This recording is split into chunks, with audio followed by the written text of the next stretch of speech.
ચણા અને રાયડાની ટેકાના ભાવે ખરીદીનો આજથી શુભારંભ. ચણા માટે 3.36 લાખ અને રાયડા માટે 1.18 લાખથી વધુ ખેડૂતોએ કરાવી ઓનલાઈન નોંધણી. ચણા માટે પ્રતિ ક્વિન્ટલ ₹5,650 તો રાયડા માટે પ્રતિ ક્વિન્ટલ ₹5,950 ટેકાનો ભાવ નિર્ધારિત.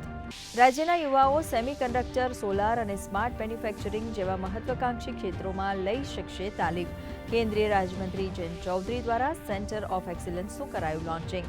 આઈટીઆઈ, ડિપ્લોમા, સ્નાતક અને અનુસ્નાતક કક્ષાના વિદ્યાર્થીઓ માટે 40 જેટલા ઓનલાઈન અને હાઇબ્રિડ કોર્સ કરાવશે ઉપલબ્ધ.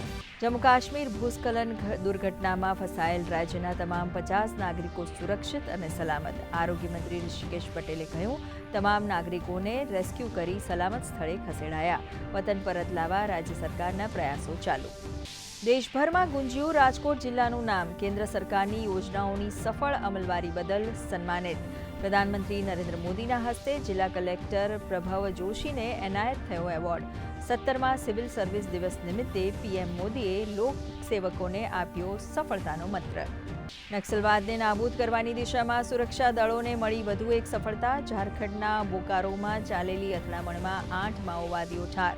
માર્યા ગયેલ માઓવાદીઓમાં ₹1 કરોડ ઇનામ જાહેર કરાયેલ કુખ્યાત લીડર પણ સામેલ. 4 INSAS અને 1 SLR સહિતના હથિયારો કરાયા જપ્ત. મોરબી મચ્છુ 2 ડેમના દરવાજાનું સમારકામ ચાલુ. મચ્છુ 3 ડેમનો દરવાજો 1 ફૂટ ખુલ્લો કરી છોડાયું 908 ક્યુસેક પાણી. મોરબી તાલુકાના 13 અને માળિયા તાલુકાના 8 ગામને સાવચેત રહેવા તાકીદ.